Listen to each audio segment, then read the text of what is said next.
ಗಡಿಭಾಗವಾಗಿರ್ತಕ್ಕಂಥ ಮಹಾರಾಷ್ಟ್ರ ಹಾಗೂ ಕರ್ನಾಟಕ ಭಾಗದಲ್ಲಿರ್ತಕ್ಕಂಥ ಒಂದು ಸುಪ್ರಸಿದ್ಧ ಜೈನ ಸಮುದಾಯದ ಮಠ ನಾಂದಿನಿ ಮಠ. ಇಲ್ಲಿ ಕಳೆದ 40 ವರ್ಷಗಳಿಂದ ಒಂದು ಆನೆಯನ್ನು ಅವರು ಭಾವನಾತ್ಮಕ ಸಂಬಂಧಗಳನ್ನು ಇಟ್ಕೊಂಡು ಇವತ್ತು ಎದುರು ಕಲ್ಪಿಸಿಕೊಳ್ತಾ ಇದ್ರು. ಆದರೆ ಮೊನ್ನೆ ಯಾವುದೋ ಒಂದು ಏಜೆನ್ಸಿಯವರು ಬಂದು ಆನೆಯ ಪ್ರಕೃತಿ ಏನಿದೆ ಅನ್ನೋದ್ರ ಬಗ್ಗೆ ಚಿಂತನೆ ಮಾಡಿದಾಗ ಅದು ಸರಿ ಇದೆ ಅನ್ನುವಂಥ ಮಾಹಿತಿಯನ್ನು ಸಹಿತ ಕೊಟ್ಟಿದ್ರು. ಆದರೆ ನಂತರ ಅದು ಕೋರ್ಟ್ ಮೆಟ್ಟಿಲಿರಿದಾಗ ಅದು ಸರಿ ಇಲ್ಲ ಅನ್ನುವಂಥ ಭಾವನೆಯನ್ನು ವ್ಯಕ್ತಪಡಿಸಿ ಇವತ್ತು ಆನೆಯನ್ನು ಮಹಾರಾಷ್ಟ್ರ ಸರ್ಕಾರದವರು ಇವತ್ತು ಅದನ್ನು ಒಂದು ಜೂದಲ್ಲಿ ಹೋಗಿ ಇವತ್ತು ಬಿಟ್ಟಿದ್ದಾರೆ. ದಯಮಾಡಿ ನಾವು ಕರ್ನಾಟಕ ಮತ್ತು ಮಹಾರಾಷ್ಟ್ರ ಹಾಗೂ ಕೇಂದ್ರ ಸರ್ಕಾರದ ವಿನಂತಿಯನ್ನು ಮಾಡಿಕೊಳ್ತಾ ಇದ್ದೇನೆ. ಜೈನ ಸಮುದಾಯ ಅಹಿಂಸಾಪೂರ್ವಕವಾಗಿರ್ತಕ್ಕಂಥ ಒಂದು ಸಮುದಾಯ, ಹಿಂಸೆಯಿಂದ ಬಹಳ ದೂರವಿರ್ತಕ್ಕಂಥ ಸಮುದಾಯ.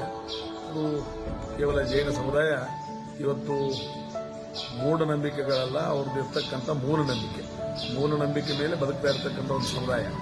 ಅದಕ್ಕೆ ದಯಮಾಡಿ ಲಕ್ಷಾಂತರ ಜನ ಇವತ್ತು ದೇಶದಲ್ಲಿ, ರಾಜ್ಯದಲ್ಲಿ, ಮಹಾರಾಷ್ಟ್ರ ಇರ್ಬೋದು, ದೇಶದಲ್ಲಿ ಲಕ್ಷಾಂತರ ಜನ ಜೈನ ಬಾಂಧವರಿದ್ದಾರೆ. ಅವರಿಗೆಲ್ಲ ಒಂದು ಭಾವನಾತ್ಮಕವಾಗಿರ್ತಕ್ಕಂಥ ಸಂಬಂಧ ಇದೆ. ಜೊತೆಗೆ ಆನೆನೂ ಒಂದು ಸಹಿತ ಒಬ್ಬರ ತೀರ್ಥಂಕರದ ಲಾಂಛನವಾಗಿದೆ. ಆ ನಿಟ್ಟಿನಲ್ಲಿ ಸರ್ಕಾರಗಳಿಗೆ ವಿನಂತಿಯನ್ನು ಮಾಡ್ತಾ ಇದ್ದೇನೆ. ಜೈನ ಧರ್ಮೇಶ್ವರ ಭಾವನಾತ್ಮಕ್ಕೆ ಧಕ್ಕೆ ತರುವಂಥ ಕೆಲಸವನ್ನು ಯಾರು ಮಾಡಬೇಡ್ರಿ.